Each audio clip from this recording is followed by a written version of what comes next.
Hello, I'm Zash, and welcome to episode 92 of my Steins Gate Let's Read. Joining me, as always, is my co-reader Faith, whose mother has just paid me an extremely painful visit. While I am getting treatment for the injuries, please enjoy this episode. This woman's out of control. Does she want another headbutt that badly? A knock sounds from the door. Moeka and I both look at the door in surprise. Just called for help. Hello? This is Nishta from next door. Is everything okay? Do you need the police? If not, then could you please keep it down? The walls here are pretty thin.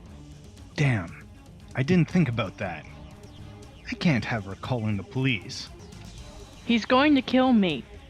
Moeka suddenly screams. No, stop it. Don't kill me. You bitch! What now? I need to silence Moeka somehow, but I can't use either hand. There's only one way. Call the I suddenly press my lips against Moeka's. And Okabe has his first kiss. My loveless kiss shuts her up quite effectively. I lock eyes with her as well, trading glares in silence. Kids these days. I finally hear the neighbor's footsteps recede. What a relief. Does she think this is just... Oh, ow. Yeah, I bet she bit him. Pooha! I feel a sharp pain on my lip. I instinctively jerk away. Blood drips from my mouth and lands on Moeka's neck. She bit me!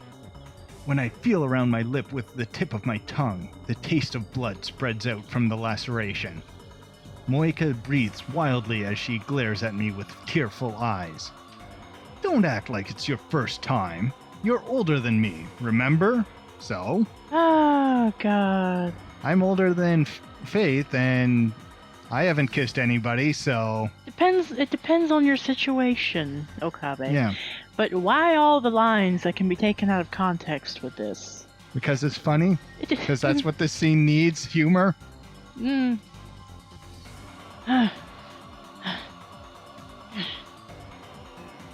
She grimaces and looks away. Her pink lips glisten with saliva. You might find the sight alluring if the situation were different. Should be blood on them. We're going into a bad place, Okabe. Yeah. Moeka turns her face away and looks up, through the open curtains, at the bright full moon outside the window. How much time has passed?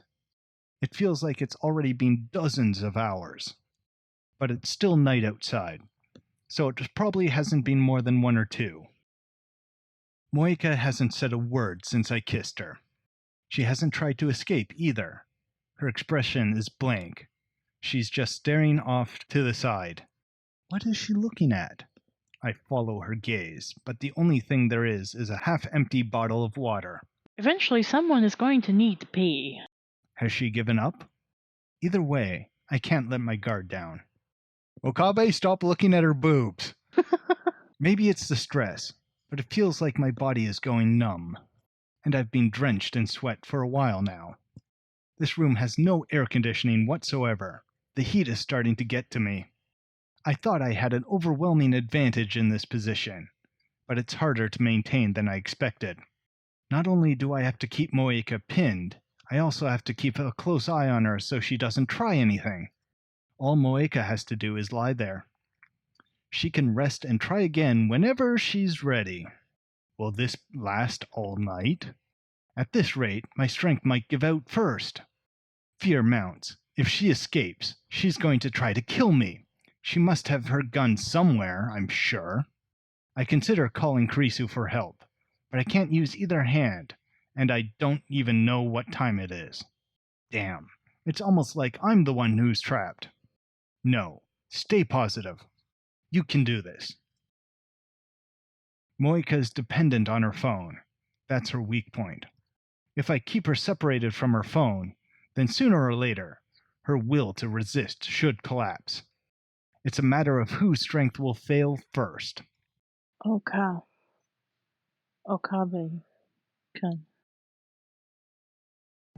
Suddenly, Moeka calls my name.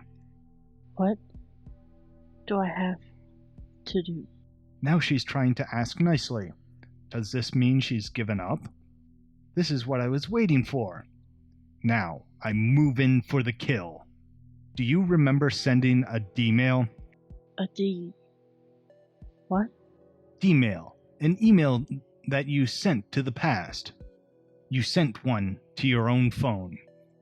You led me to think it was about a phone model exchange, but you changed the text before you sent it. Her typing speed is lightning fast. It would have been easy for her to type a mere 36 characters while Daru and I were preoccupied with the phone wave name subject to change. Your D-mail changed the past. Don't you remember? Normally, once the past changes, everything until that point is undone. But it should be possible to make Moeka remember, just as Faris and Lukako did. I don't know. You do know. You just haven't remembered yet. Remember, or else. Or else what? I don't know. This is just a tactic to put some pressure on Moeka. I have another plan to make her remember. Ellipses. Moeka turns away again and bites her lip. Tears start falling from her eyes. I watch, never once taking my eyes off her. I didn't notice before now, but her shirt must have become undone during the struggle. I can see the alluring curves of her collarbone, the skin of her large, pale breasts, a hint of sexy underwear. Not the thing you should be focused on right now, Okabe. No, not at all. Her breasts heave with each painful breath. The base of her neck is stained with the blood from my lip. It's dry, like a scab. Normally, Moeka could be mistaken for an elegant, beautiful woman. But now, she has large shadows under her eyes. Her skin is rough. Her face is pale. She looks more intoxicated than intoxicating. Her entire body reeks of death. She's clearly insane. This is the real Moeka. I wish I'd realized sooner. I really don't know. If I could remember, I would, but I don't remember anything. Moeka's gaze shifts constantly, from me to the ceiling and then to the window. But her slow murmuring is evidence that she's almost beat. Just a little more, and her resistance will end. Fine. I'll change the question. You received a strange email about 2 weeks ago. Ellipses? It came from your own number, and it was dated several days in the future. Ellipses. Moeka's eyes open wide. Gotcha. You remember? Good. That was the D-mail. What did it say? If I tell you, I'll return your phone. fuck you. She suddenly curses at me. I won't tell you. Why not? It's my mission. Her mission? I recall what Moeka told me on a previous world line. The Rounder's mission is to find and acquire IBN 5100s. In that case, the IBN 5100. Exclamation points. She fell into my trap. Her reflexive response was all I needed to see. It was about the IBN 5100. How much do you know? I'm asking the questions here. Just answer. I can't. I won't betray FB. So, you're choosing FB over your phone? How loyal. But Mayuri's fate hangs in the balance. I can't give up. Moeka still hasn't calmed down. She's been opening and closing her hand for a while now. She's not trying to escape my restraint. She's just twisting her body. licking her lips, shaking her head, trying to brush the hair off her face. It's like she's suffering from withdrawal without her phone. Soon, she won't have the mental fortitude to resist. If she won't talk now, then I'll just wait until she will. Is it really that painful to not have your phone? Why are you so dependent on it? I can't talk to people. You're talking right now, aren't you? And when she attacked the lab, she was leading a squad of hardened killers. But Moeka shakes her head violently. If I can't use mail, then I'll be cut off from the world. What? Are you fishing for sympathy? You're just afraid of being abandoned by the Rounders, aren't you? No, not the Rounders. FB. That's the same thing, isn't it? Then don't say the world. You're the one who killed an innocent girl. You're the one who erased Mayuri from this world. I didn't kill her. Not on this world line, maybe, but on another world line, you came to steal our time machine. You killed her. You killed Mayuri. On the world line where I interrogated Moeka, she told me that Mayuri was expendable. It didn't matter to CERN whether she lived or died. If FB told me to, then yes, I killed her. Who is FB? Where the hell is he?